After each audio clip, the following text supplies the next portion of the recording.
nos vamos al mundo de la literatura, de las historias, de la ficción, de la realidad, de la creación, de las letras, poder de la palabra, porque vamos a estar conversando con Cecilia Ríos, que publicó recientemente Un desperfecto en la carretera, un libro de cuentos de Estuario Editora. Bueno, como ustedes saben, Cecilia Ríos tiene varias obras ya publicadas, es autora de Sigiloso Dinosaurio, que también son cuentos, en 2011, Crecida, que tuvo mención de honor en el Premio Municipal Juan Carlos Onetti.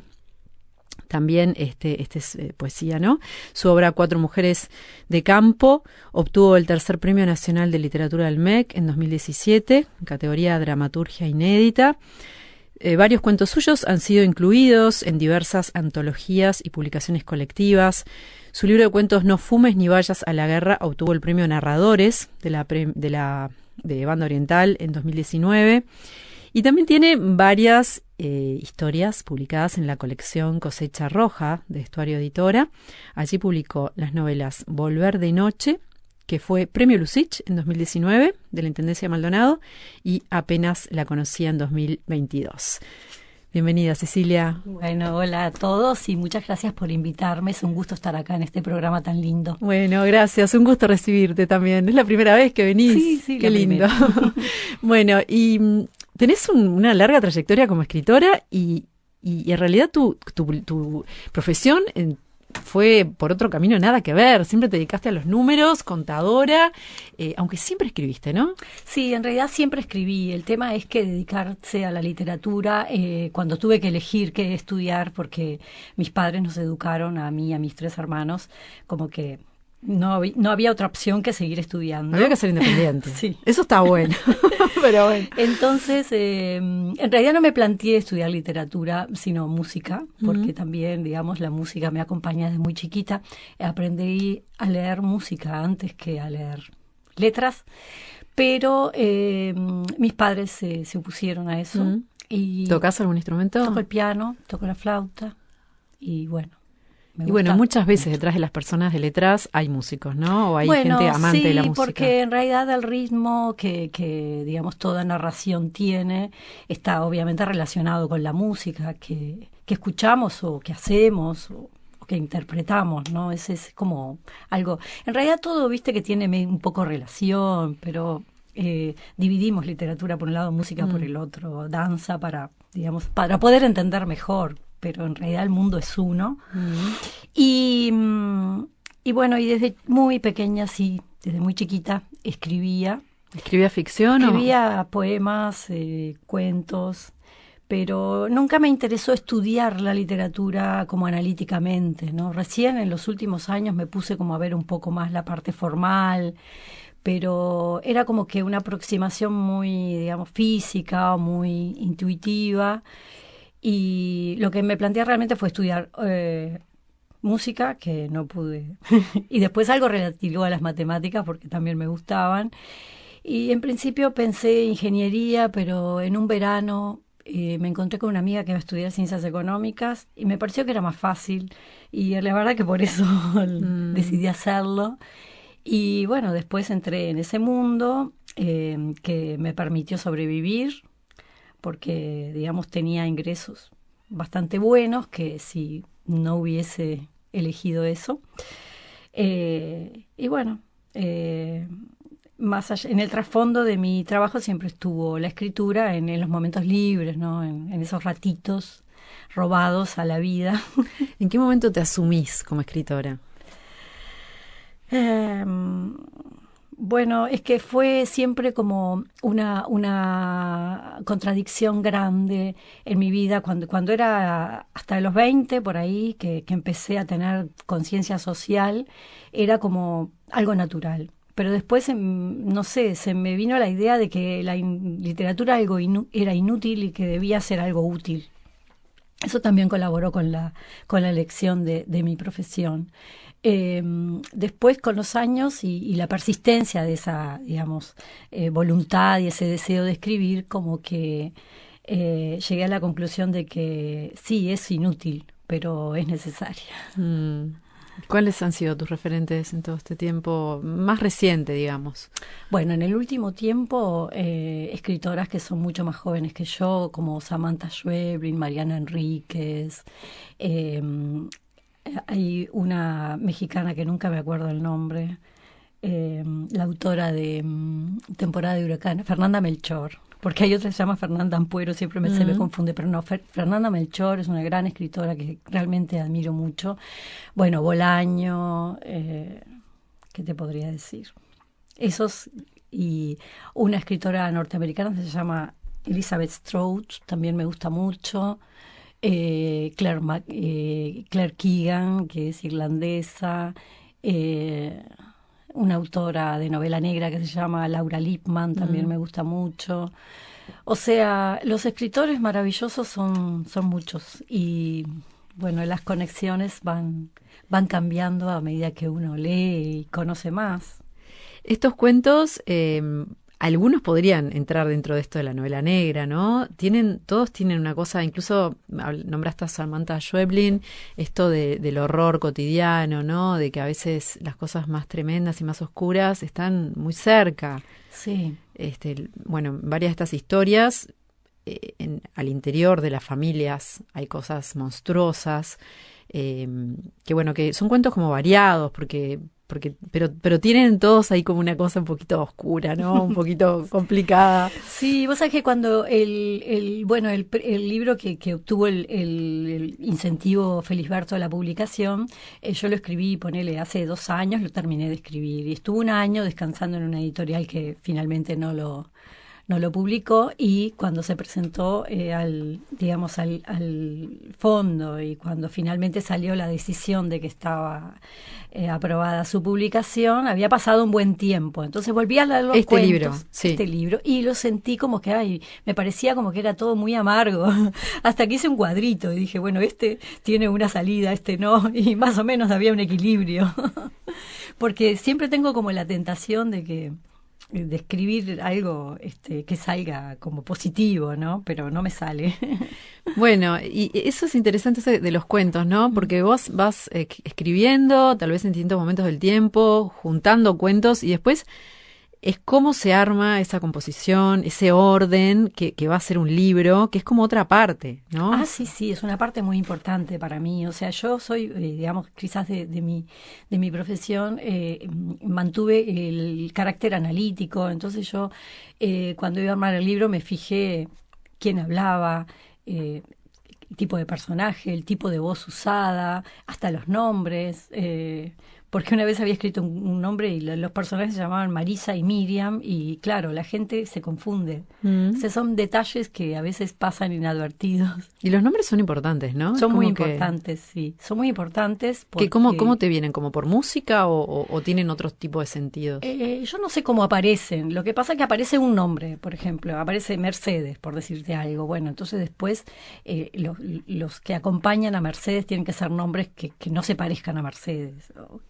Ni por significado ni por sonoridad, ¿no?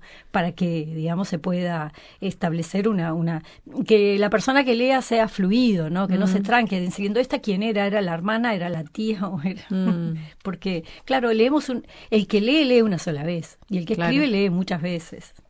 ¿Cómo fue el proceso de estos libros de la escritura? ¿Cuándo empezaste a escribirlos?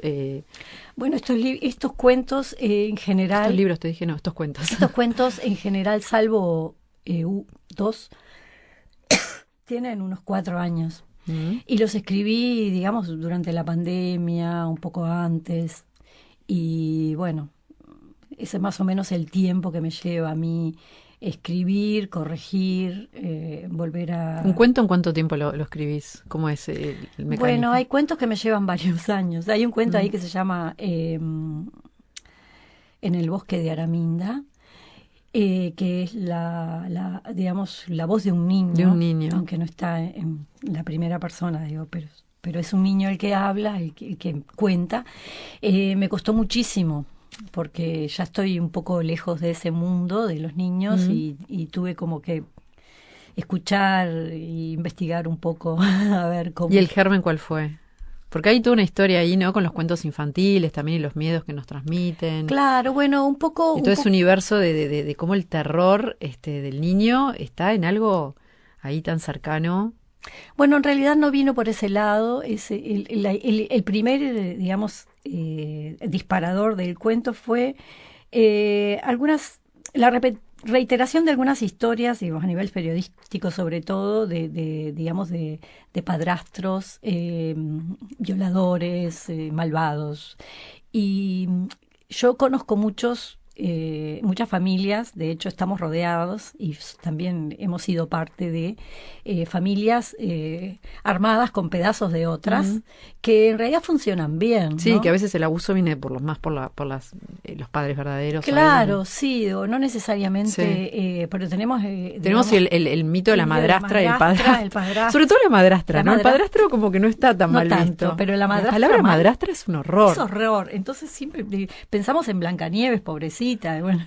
Sí. Y en realidad debemos, y digamos, no digo que no sea eso, no exista, pero la gran mayoría son personas muy buenas. Digo, yo de hecho me separé cuando tenía a mi hija 2 años y digamos su madrastra que estuvo con ella hasta los 14, ponele, fue muy buena y muy importante en su educación. Y como una aliada también. Claro, fue una colaboradora, sí. Digamos. Entonces, quería un poco, digamos, atacar un poco ese lugar común. Porque es muy fuerte, ¿no? Esos mitos o esas cosas que nos han llegado desde muy niños que se te meten y es como que es difícil a veces sacar todo de los cuentos. Exacto. Uno a veces piensa que bueno, que hay muchos cuentos sanadores, ¿no? Y hay otros que son medios complicados. Sí, sin duda, sí. Además también a veces hay cuentos que funcionan como cuentos por el poder que tienen, los cuentos clásicos, ¿no? Y hay otros cuentos que por ahí tienen la moraleja tan digamos, expuesta que no tiene ningún efecto sobre el lector. Claro, no tiene un tonto, simbolismo, ¿no? más fuerte que digas, entra por otro lado, es como... Claro, no, a veces es solamente, digamos, yo creo que hay mucha creatividad en la literatura infantil, pero también creo que hay cosas que vos decís, ¿qué te dice esto? No sé, me está haciendo algo de moral que, digamos, por ahí no es efectivo, ¿no? Sí, yo a veces pienso en los cuentos de Pinco Lastés. ¿Ubicás los de mujeres que danzan con lobos? Sí, que corren con lobos. Sí. Son cuentos muy ancestrales que tienen sus raíces, sus significados, pero bastante ocultos y a veces son como difíciles, pero como que van al inconsciente, ¿no? Claro, sí, esa es la gracia, que vayan a algún lugar que vos no tenés claramente definido y que te juegue en tu cabeza, sí. ¿No? Hay uno de los cuentos que se basa en una historia real de Sarandí Grande, sí, que es tremenda. Es tremendo. O sea, una cosa que refleja toda una época, un montón de cosas que se asumían como bastante comunes dentro de las familias, de mucha violencia, ¿no? Claro, sí, a mí esa historia me persiguió durante años y eso me pasa mucho con las historias, ¿no? De un machismo que a veces uno entiende el machismo del marido, pero en realidad a veces es el machismo de los hermanos o del padre. Totalmente, que una historia que podría ser propia de la India, ¿no? O de esos lugares digamos, del mundo donde digamos, el honor tiene esa importancia que, digamos, es capaz ese sentimiento o esa emoción de, digamos, terminar con la destrucción de las personas más cercanas, ¿no? Sí. Pero, sin embargo, sucedió en el Uruguay y hace menos de 100 años. Hay otro cuento que introduce el tema de las redes, del amor a través de las redes, de los peligros, ¿no? Hay como, bueno, varios puntos dentro de ese cuento que también como que trae cosas que tienen que ver con las psicologías vulnerables, ¿no? Hay como un manejo ahí. ¿Fuiste consciente al escribirlo de un montón de temas que surgen a partir de esa persona que se ve expuesta, pero uno, bueno, puede ver para atrás como un montón de carencias, un montón de, no sé, de cosas que no pudo resolver bien o que no pudo desarrollarse bien esa persona, ¿no? ¿Cómo surgen ese tipo de historias como complejas? ¿Las tenés de antemano pensadas o las empezás a escribir y, bueno, empieza como a desarrollarse algo que luego... Bueno, en realidad... siempre es diferente cómo surge cada historia. En este caso, una compañera de estudios que ya tenía su profesión, ya estaba establecida como profesional, se enamora de un extranjero, comienzan a tener una relación muy intensa a través de noches frente a la computadora y hace muchos años, ¿no? Que eso también es otro tema, ¿no? Cómo se pueden dar cosas muy increíbles que estaría bueno que fueran vivenciales, pero no, son virtuales. Claro, bueno, pero la cuestión es que ella, digamos, quemó sus naves, como se dice, ¿no? Cerró su consultorio, vendió sus cosas y se fue para allá y bueno, no le fue bien. No le pasó lo que le pasa a la protagonista, que fue una cosa que apareció cuando estaba escribiendo, ¿no? Eso de la manipulación, pero digamos lo que me inspiró fue el poder de la fantasía, ¿no? Cómo, digamos, los sueños que tenemos nos llegan a veces a dictar cosas que van en nuestro propio, digamos, perjuicio, ¿no? O sea, cómo nos podemos inventar historias a partir de elementos que nos parecen que son reales y que después resulta que no. O sea, es un tema fascinante. Sí, toda la historia que nos armamos y que no lográs ver, un montón de cosas. Claro. ¿Y tomás mucho de la realidad para hacer los cuentos? Sí. O sea, normalmente de gente cercana, de cosas que ves, de historias que te llegan. Bueno, historias que me llegan que siempre, digamos, tienen algún costado que por algún motivo permanece en mi memoria y después obviamente invento, ¿no? O sea, no las transcribo tal cual, pero siempre una historia real es la que, digamos, me inspira a escribir un cuento. En los casos de la novela negra, que ya es como otro género, ¿no? ¿Qué tomas en cuenta ahí a la hora de escribir?